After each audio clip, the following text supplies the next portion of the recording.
हाँ तो बच्चों हम लोग प्रश्नावली 4 की सवाल नंबर 4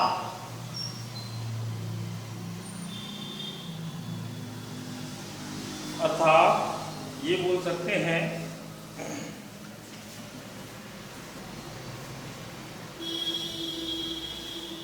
हम प्रश्न नंबर 4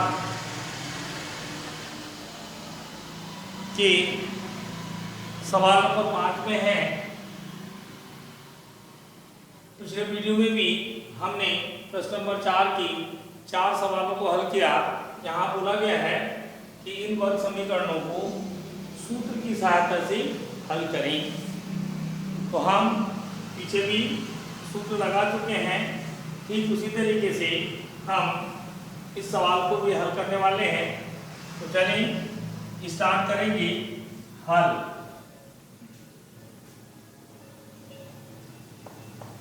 सबसे पहले हम सूत्र विधि से हल करने के लिए दिए गए वर्ग समीकरण से a, b और c के मान प्राप्त करते हैं। तो यहाँ पर हमें a का मान x वर्ग का गुणांक अर्थात 1 दिया है, b का मान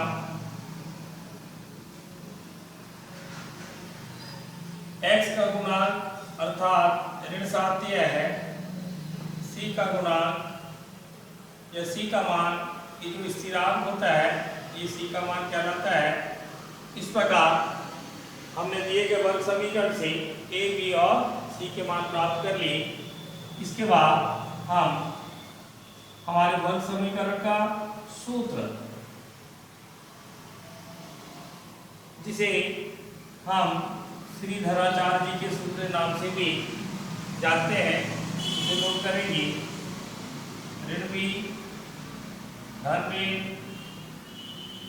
वर्गमूल के अंदर b वर्ग ऋण 4ac बटी, ये हमारा वर्ग समीकरण को हल करने का सूत्र बोर्ड में लिखा गया।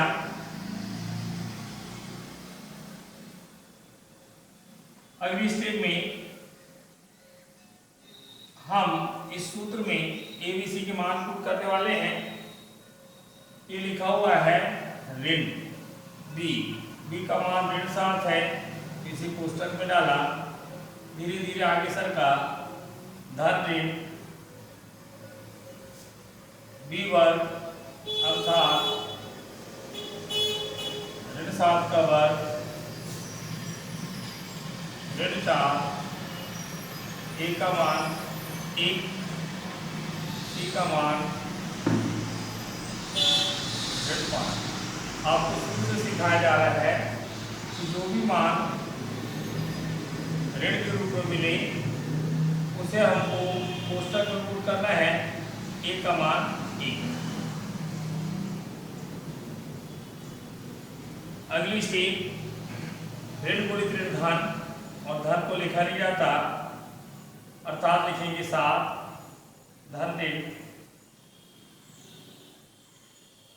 ऋण का वर्ग धन 7 का वर्ग 49, धन लिखते नहीं, ऋण गुणित ऋण धन 4 एकम 4, 4 पंचे 20।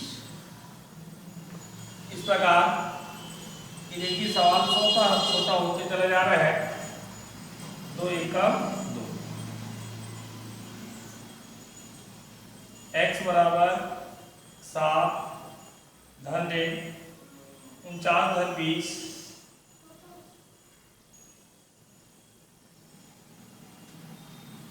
9 4 तो 6 बटे में 2। अब इसके बाद वर्गमूल के अंदर 69 आ गया, और हम जानते हैं 69 पूर्ण वर्ग संख्या नहीं है, अर्थात इसके बाद हम सवाल का समापन कर सकते हैं।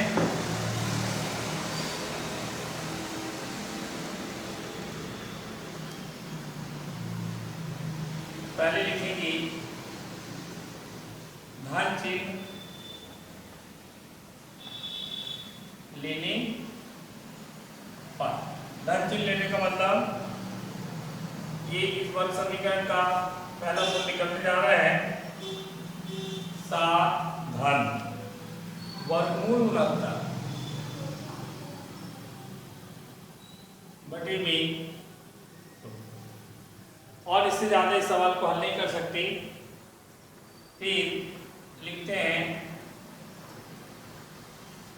ऋण चिन्ह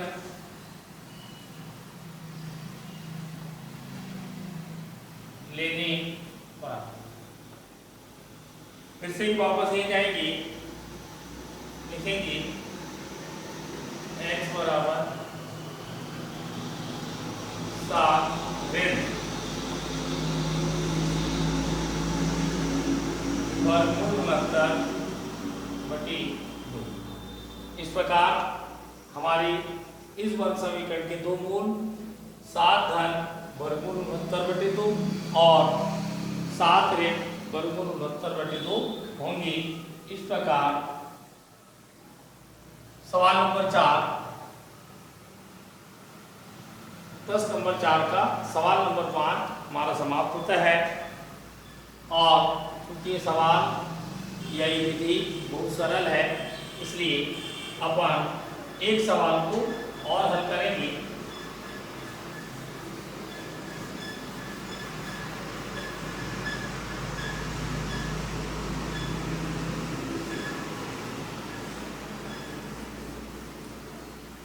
सवाल नंबर 6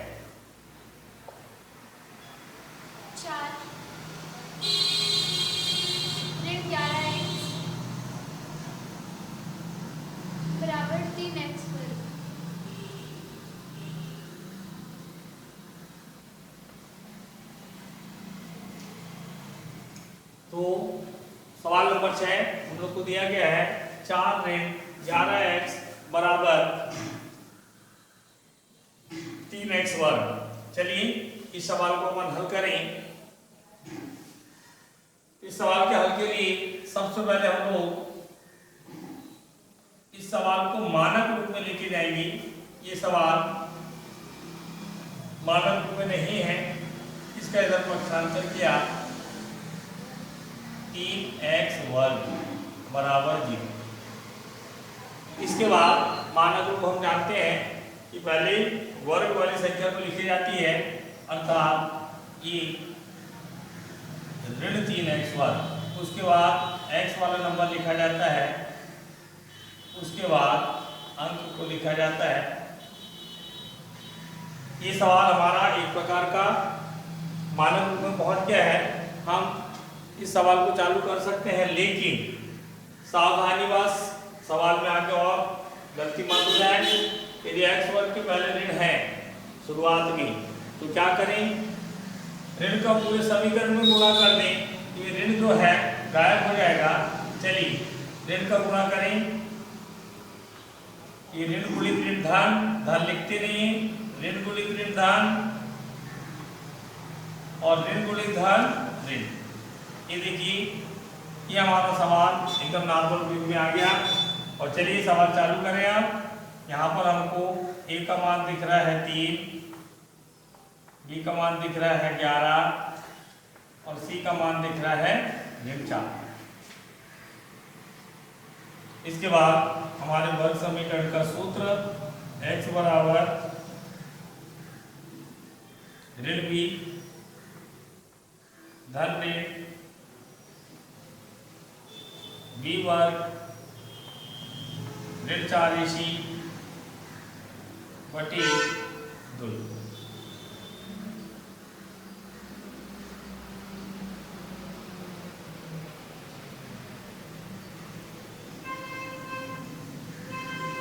चलिए आगे बढ़ाएं।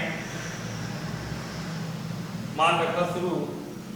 ऋण b का मान 11 धन ऋण वर्गमूल में b वर्ग अर्थात इस 11 का वर्ग ऋण 4, a का मान 3 और c का मान ऋण 4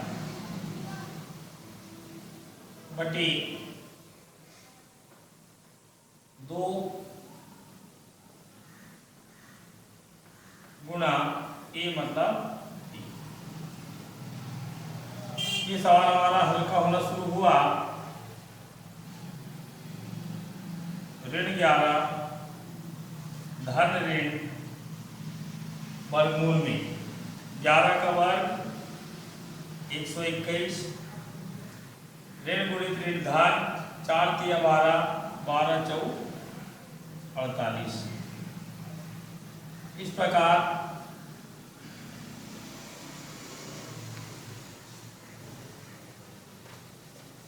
एक स्टेप और सरकाएं।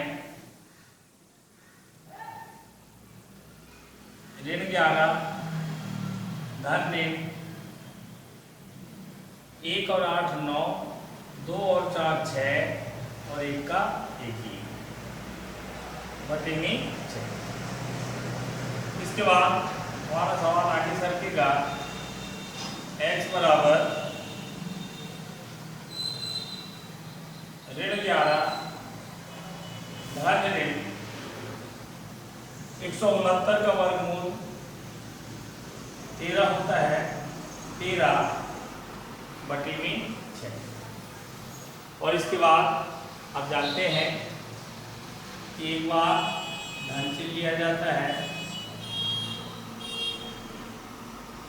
धन चिन्ह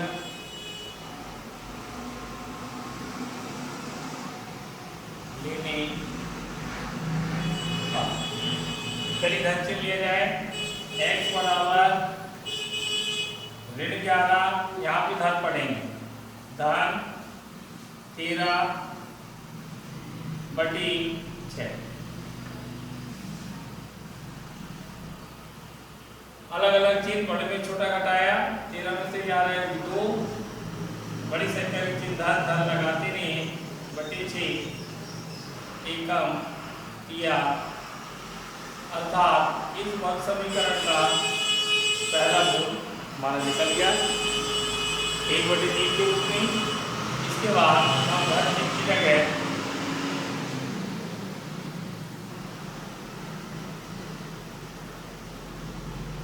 ऋण चिन्ह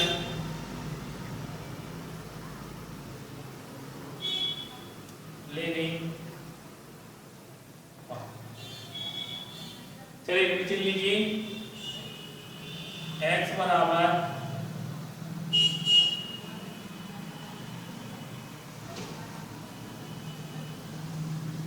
ऋण 11 ऋण 13 बटी 6। अगली स्टेप समान चिन्ह अर्थात संख्या जुड़ेगी 13 और 11 24 वही का वही चिन्ह बटी 6 एकम 14। इस प्रकार इस वर्ग समीकरण का दूसरा मूल ऋण 4 है। पहला मूल 1/3 और दूसरा मूल 1/4। इस प्रकार प्रश्न नंबर 4 का सवाल नंबर 6 समाप्त होता है और सवाल नंबर 7 हम अगली वीडियो में देखेंगे।